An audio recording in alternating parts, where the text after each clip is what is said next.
Good morning.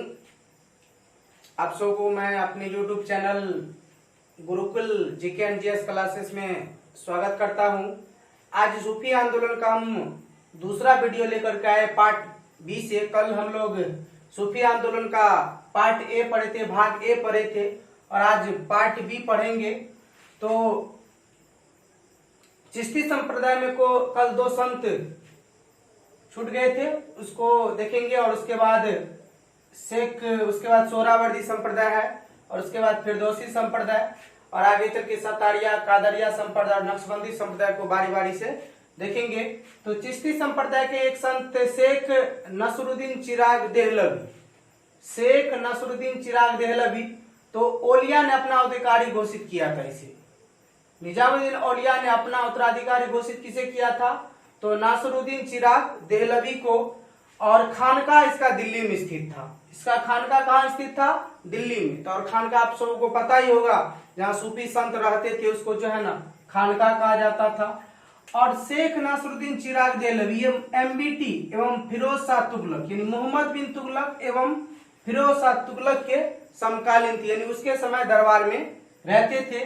अब है अगला संत शेख सलीम चिश्ती। तो इनका खानका, शेख सलीम चिश्ती का खानका फतेहपुर सीकरी में स्थित था। कहाँ स्थित था? तो फतेहपुर सीकरी में स्थित था। और अकबर के समकालीन थे शेख सलीम चिश्ती। किसके समकालीन थे? तो अकबर के समकालीन थे शेख सलीम चिश्ती। अब अगला सोहरावर्दी संप्रदाय।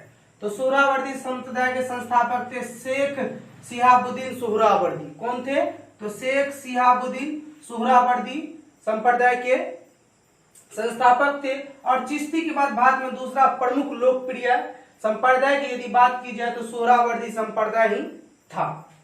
अब है अगला संत शेख बहाउद्दीन जकारिया। शेख बहाउद्दीन जकारिया तो भारत में सोहरावर्दी सिलसिले का प्रचार किया था। शेख बहादुर जकारिया ने क्या किया कि भारत में सोहरावर्दी सिलसिले का इन्होंने प्रचार प्रसार किया था।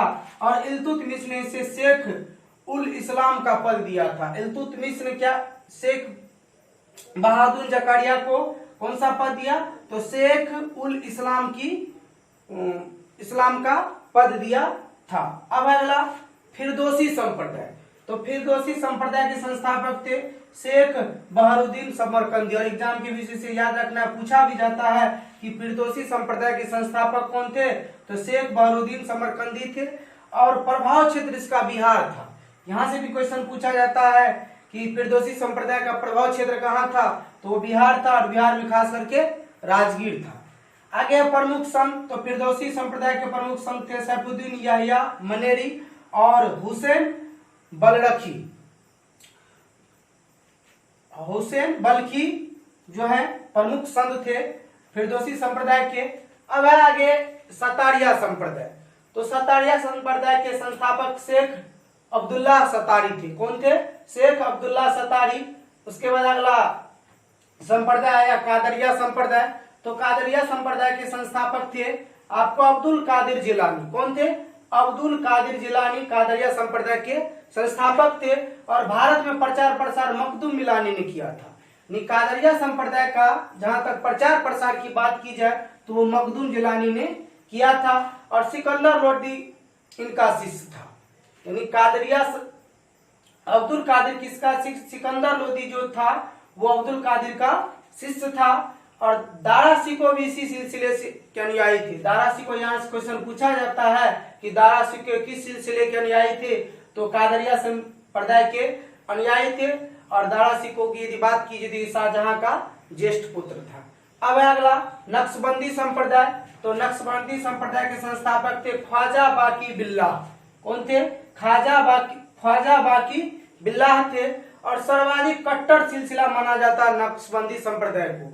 नक्शबंदी संप्रदाय को सर्वाधिक कट्टर सिलसिला माना जाता है। और कश्मीर इसका मुख्य केंद्र था। यह नक्शबंदी संप्रदाय का मुख्य केंद्र की यदि बात की जाए तो वो था कश्मीर। और औरंगजेब इसी सिलसिले से संबंधित था। यानी नक्शबंदी संप्रदाय से भी औरंगजेब संबंधित था। और उसके बाद क्या था कि संगीत विरोधी यानी ये संप्रदाय नक्शबंदी संप्रदाय में संगीत विरोधी संप्रदाय था और संगीत नृत्य ये सब पर रोक लगा दिया जाता था। तो आप लोगों को ये वीडियो पसंद आए तो वीडियो को शेयर अपने दोस्तों के बीच जरूर करें और चैनल को सब्सक्राइब जरूर करें। चैनल का नाम है Gurukul GK and GS classes Supaul.